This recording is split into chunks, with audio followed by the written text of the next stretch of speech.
One more game, liveoddsportsbookreview.com. USC at Stanford. Stanford 8.5, 53 the total. Why is David Shaw smiling this week? He gets to work with a class difference in this game. Classes don't begin at Stanford until September 26. Players get the equivalent of a second fall camp since playing Kansas State. No need to focus on anything other than football and getting ready for USC. Sure, and what's that edge worth? You know, again, this isn't something new for Stanford. They're in a quarter system. So their classes start much later than everyone else in the Pac-12. So you look at how does Stanford do in these Pac-12 openers. Let's see. It's all of them has come September. The last 8, 7-1 straight up, 7-1 against the spread, and they've beaten the spread by a combined 84 points in those games. More than 10 points per game ATS they've been covering in these Pac-12 openers. So, yeah, it's a legitimate edge for Stanford. And again, you know, when you talk about the tough academic institutions where the kids actually have to do some work, Stanford's one of them.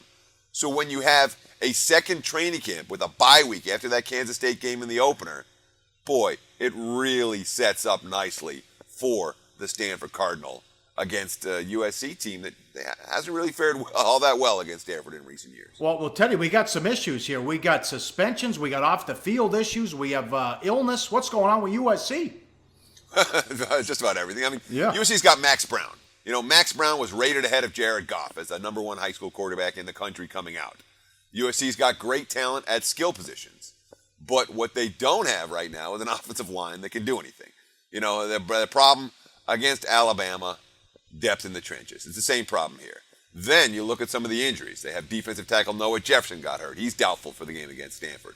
The right tackle, Zach Banner, he hasn't been able to practice. He's got some type of stomach illness. Not sure about the details for that one in particular. But the one thing you don't want in these physical matchups against the Cardinal is any type of losses on the offensive defensive lines.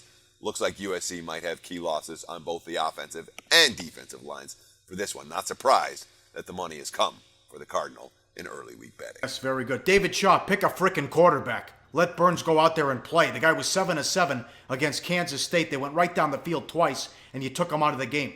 Cut it out and open it up when you get in the red zone. I'm sick and tired of this shit. All right, money time. Play.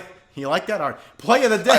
I'm just curious, Paul. Has David Shaw cost you a ticket or two in your life? Oh, Jesus Christ. It's enough already. Every frickin' game when they go right down the field, and then he becomes a completely different coach inside the 20.